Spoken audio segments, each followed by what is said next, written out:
ಅಂತ ಅಂದರೆ ಹೌದು, ಗೌರಿ ಕಲ್ಯಾಣ ಸೀರಿಯಲ್ನ 2ನೇ ಪ್ರೊಮೋ ರಿಲೀಸ್ ಆಗಿದೆ. ಈ ಪ್ರೊಮೋದಲ್ಲಿ ತೋರಿಸಿರೋ ಪ್ರಕಾರ ಈ ಶ್ರೀಮಂತರ ಮನೆ ಮಕ್ಕಳಿಗೆ ಎಲ್ಲೇ ಹುಡುಕಿದ್ರೂ ಹುಡುಗಿರು ಸಿಕ್ಕಲ್ಲ ಅನ್ನೋದು.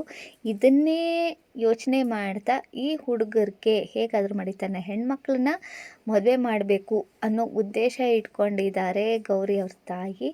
ಸೊ ಈ ಪ್ರೋಮೋದಲ್ಲಿ ಇದನ್ನೇ ತೋರಿಸಿರೋದು.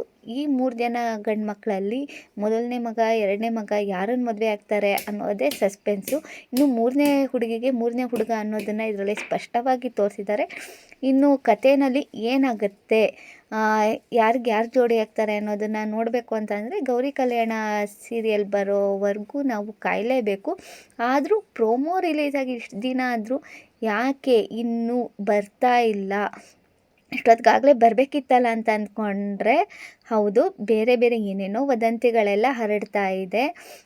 ಇದರಲ್ಲಿ ಕಾರಣ ಇಷ್ಟೇ, ಯಾಕಂದರೆ ಈ ಸೀರಿಯಲ್ಗಳೆಲ್ಲ ಲಾಂಚ್ ಆಗೋದು ಬಿಗ್ ಬಾಸ್ ಆದಮೇಲೆ. ಸೊ ಬಿಗ್ ಬಾಸ್ ಇನ್ನೂ ಒಂದು 3 ವಾರಗಳ ಕಾಲ ಖಂಡಿತ ಇದೆ. ಸಂಕ್ರಾಂತಿ ಹಬ್ಬ ಅಂತೂ ಪಕ್ಕಾ ಕಳಿಬೇಕು. ಅದಾದಮೇಲೆ ಬಿಗ್ ಬಾಸ್ ಶೋ ಮುಗಿಯೋದು. ಅದು ಮುಗಿದ ಮೇಲೆ ಈ ಸೀರಿಯಲ್ಗಳೆಲ್ಲ ಬರುತ್ತೆ. ಇದರಿಂದ ಜೀ ಕನ್ನಡದಿಂದ ಏನೋ ತೊಂದರೆ ಆಗಿದೆ ಅನ್ನೋದೆಲ್ಲ ಸುಳ್ಳು ವದಂತಿ ಇರಬಹುದು. ಅಕಸ್ಮಾತ್ ತೊಂದರೆ ಆಗಿದೆ ಅನ್ನೋ ಹಾಗಿದ್ದಿದ್ರೆ ಈಗಾಗಲೇ ಶ್ರೀಗಂಧದ ಗುಡಿ ಧಾರಾವಾಹಿಯಲ್ಲಿ ಪಾತ್ರ ಮಾಡ್ತಿರೋರು ಲಕ್ಷ್ಮೀ ನಿವಾಸ ಸೀರಿಯಲ್ನಲ್ಲಿ ಮಾಡಿದರು.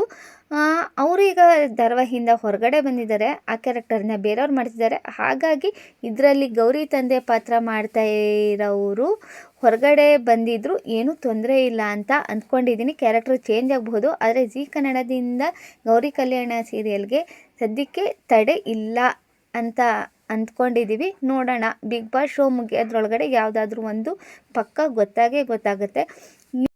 ಅತಿ ಶೀಘ್ರದಲ್ಲಿ ಬರ್ತಾ ಇದೆ ನಮ್ಮ ಗೌರಿ ಕಲ್ಯಾಣ ಕಲರ್ಸ್ ಕನ್ನಡ ವಾಹಿನಿಯಲ್ಲಿ. ನೀವು ಎಲ್ಲರೂ ವೀಕ್ಷಿಸಿ, ಹಾಗೆ ಸಪೋರ್ಟ್ ಮಾಡಿ ನಮ್ಮ ಕಲರ್ಸ್ ಕನ್ನಡಗೆ. ನಮಸ್ಕಾರ.